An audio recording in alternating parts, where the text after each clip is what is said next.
Hello friends, எல்லோருக்கும் வணக்கம். நம்ம வந்துட்டு வீட்டில் பிரச்சனை, வெளியில் பிரச்சனை,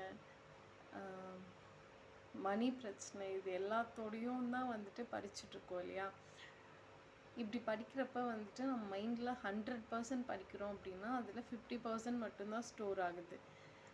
மீதி 50% நம்மளோட மைண்ட் ஃபுல்லாகவே எங்கே இருக்குன்னா, என்னடா இந்த பிரச்சனை வந்துச்சு, இது எப்படி சமாளிக்க போகிறோம், இது எப்படி செய்ய போகிறோம், இப்படி மட்டும்தான் இருக்கு இல்லையா? கொஞ்சம் படிக்கிறப்ப ரிலாக்ஸ்டாக படிங்க, ஹாப்பியாக படிங்க.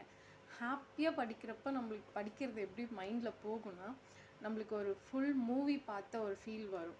இப்போது அக்பர் பற்றி படிக்கிறோம், ஜஹாங்கீர் பற்றி படிக்கிறோம், எல்லாமே படிக்கிறப்ப அது எப்படி ஆகும்னா நம்மளே அந்த இடத்துக்கு போன ஒரு ஃபீல் வரும். அப்படி படிக்கிறோன்னா அது ஹாப்பியாக படிக்கிறது நம்மளோட கடமை மட்டும் இல்லைல்ல, அது ஒரு காதலும் தானே. அது எவ்வளோ நம்ம ரசித்து அனுபவித்து அது படிக்கணும். அது எவ்வளோ ஒரு ஹாப்பியான மொமெண்ட் இல்லை. ரொம்ப ஹாப்பியாக படிங்க.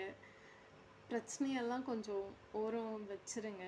பிரச்சனைகளோடு வந்துட்டு படிக்க உட்காராதீங்க. நம்ம ஒரு ஃபிசிக்கல் ஒர்க் செய்கிறோம் அப்படின்னா வந்துட்டு அதுக்கு நம்மளோட மைண்டோட வேலை வந்து ரொம்ப கம்மியான பார்ட்டாக இருக்கும். இந்த செங்கல் வந்து இங்கேருந்து தூக்கி வைக்கணும், இந்த பாத்திரத்தை தேய்க்கணும், துணி துவைக்கணும், இதுக்கெல்லாம் வந்துட்டு நம்மளோட மைண்டோட ஒர்க் வந்து கொஞ்சம் தான் இருக்கும். இதே நம்ம படிக்க உட்காரோம் அப்படின்னா நம்மளோட 100% கான்சன்ட்ரேஷன் வந்து நம்மளோட படிப்பில் மட்டும்தான் இருக்கணும். அப்போ தான் நம்மளுக்கு வந்துட்டு மைண்டில் ரொம்ப ஈஸியாக வந்து ஸ்டோர் ஆகும். ஸோ வந்துட்டு நீங்கள் ரொம்ப ஹாப்பியாக படிங்க, வேறு ஒன்றுமே இல்லைங்க.